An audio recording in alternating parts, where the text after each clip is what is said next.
नमस्कार बंधुरा बर्मन्स किचेने सबाइके स्वागत। आज के आबारो चले एलाम नतून एकटी रेसिपि निये।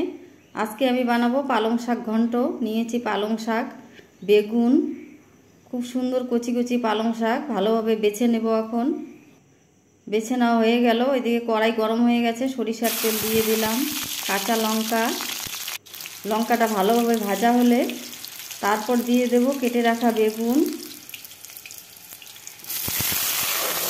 বেগুনটা দিয়ে ঢাকা দিয়ে দিলাম।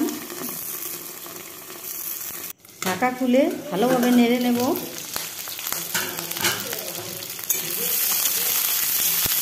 আপনারা অবশ্যই একবার ট্রাই করবেন বন্ধুরা, খুব সুন্দর একটি রেসিপি, খেতে অসাধারণ।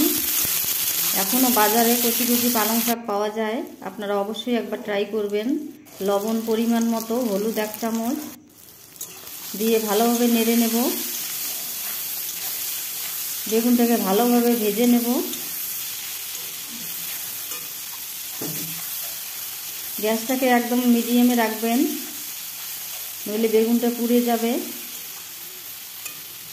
এইভাবে উল্টে পাল্টে ভেজে নেব।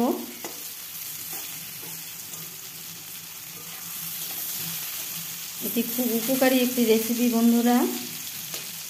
বেগুনটা প্রায় ভাজা হয়ে গেছে আমার। তারপর দিয়ে দেব ভালো করে ধুয়ে রাখা পালং শাক।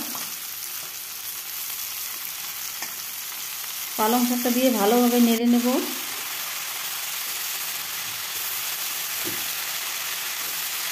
সাবধানে নেড়ে নিতে হবে।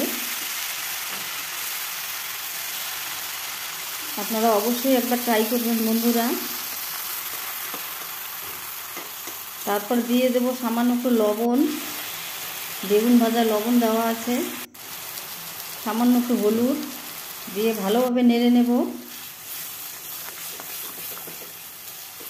দেখুন শাক থেকে জল বেরিয়েছে, এই জলেই ভালোভাবে সেদ্ধ হয়ে যাবে, জল দেওয়ার প্রয়োজন নেই। ভালোভাবে মিশিয়ে নেব লবণ হলুদ।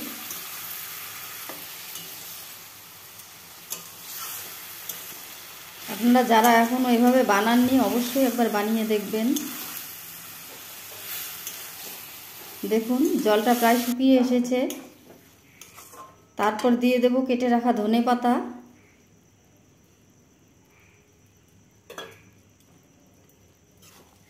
ধনেপাতাটা দিয়ে আবারও ভালোভাবে নেড়ে নেব।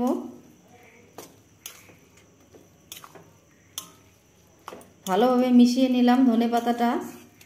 তারপর দিয়ে দেব সামান্য চিনি, টেস্টটাকে ব্যালেন্স রাখার জন্য। চিনিটা দিয়ে আবারও ভালোভাবে নেড়ে নেব। রান্নাটা প্রায় হয়ে এসেছে আমার। তো বন্ধুরা, কেমন লাগলো আমার আজকের রেসিপিটি অবশ্যই কমেন্ট করে জানাবেন। ভালো লাগলে লাইক, শেয়ার, সাবস্ক্রাইব করে আমার পাশে থাকবেন। পাশে থাকা বেল বাটনটি প্রেস করে রাখবেন। আমি যখনই কোনো নতুন রেসিপি আপলোড করব সবার আগে আপনাদের কাছে পৌঁছে যাবে। সবাই ভালো থাকবেন, সুস্থ থাকবেন। ভিডিওটি দেখার জন্য অসংখ্য অসংখ্য ধন্যবাদ।